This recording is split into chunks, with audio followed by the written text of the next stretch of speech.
Bueno, hoy vamos a meternos de lleno en la historia de una de las figuras más influyentes de nuestro tiempo, Oprah Winfrey.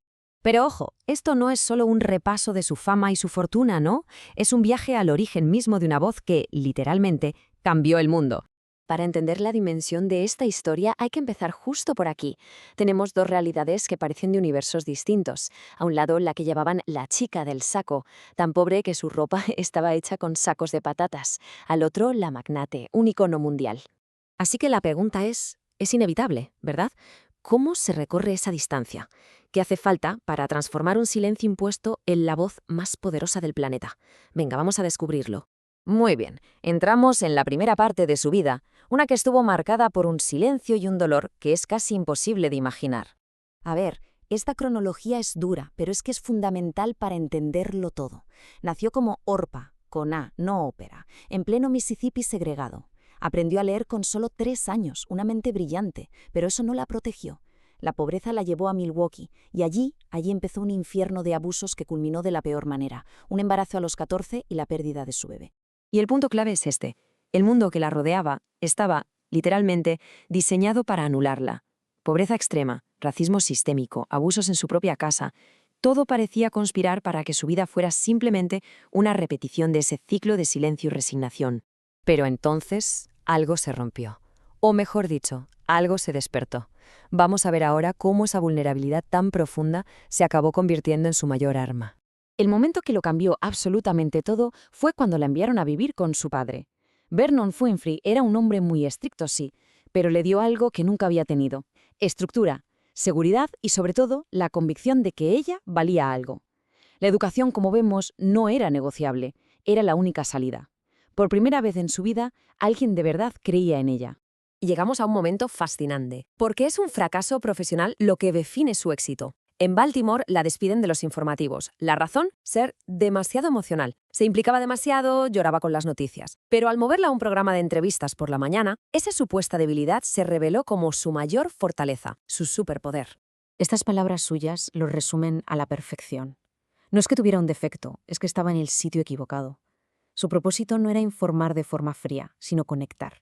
Y ese descubrimiento, claro, fue la base de todo lo que vino después. Y aquí empieza su ascenso imparable.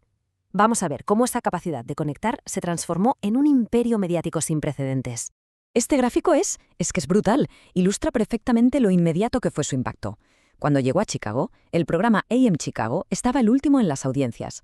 En un solo mes, como se ve aquí, lo catapultó al primer puesto. Fue algo tan bestia que al poco tiempo el programa pasó a llamarse como ella.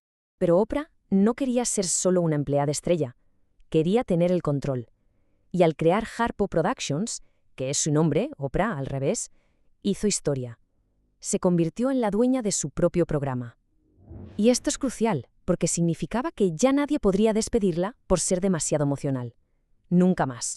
Claro que el camino no fue un paseo, tuvo que enfrentarse a todos los villanos de la historia, una industria que la menospreciaba por ser mujer y negra, la prensa sensacionalista obsesionada con su peso, e incluso batallas legales millonarias, como aquella famosa demanda de los ganaderos de Texas. Pero curiosamente, cada obstáculo parecía hacerla más y más fuerte. Y así llegamos a su etapa como ícono cultural. Y es aquí donde su legado se vuelve tan enorme como complejo, lleno de luces, pero también con algunas sombras. Esta tabla nos da una visión muy equilibrada. Por un lado, reinventó la televisión, su club de lectura cambió por completo la industria editorial y su labor filantrópica es legendaria.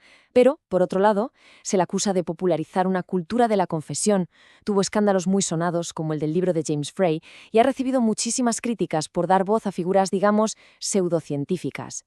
Su impacto es innegable, sí, pero no está libre de debate. Y detrás de este gigante mediático, claro, hay una persona, con sus manías. ¿Alguien sabía que le tiene pánico a los globos o que odia el chicle con toda su alma? Son estos pequeños detalles los que nos recuerdan que más allá del imperio hay una mujer profundamente humana, una lectora compulsiva que lleva más de 35 años con su pareja sin necesidad de casarse. Al final, si tuviéramos que resumir toda su vida, toda su trayectoria, sería con esta idea. Ella no se limitó a huir de su pasado, no. Tomó el dolor más profundo que se pueda imaginar y lo convirtió en una luz, en un faro para millones de personas. Y esa es, quizá, la lección más potente de su vida. Nos demostró que la vulnerabilidad no es una debilidad, sino una fuente de un poder inmenso, que al compartir una herida no solo se puede sanar, sino que se puede cambiar el mundo. Y así, la historia de Oprah termina con una pregunta que ella misma nos inspira. Si la trayectoria de una niña con un vestido hecho de sacos de patatas pudo lograr todo esto, pues nos queda la reflexión de cuántas otras historias increíbles están ahí esperando a ser contadas.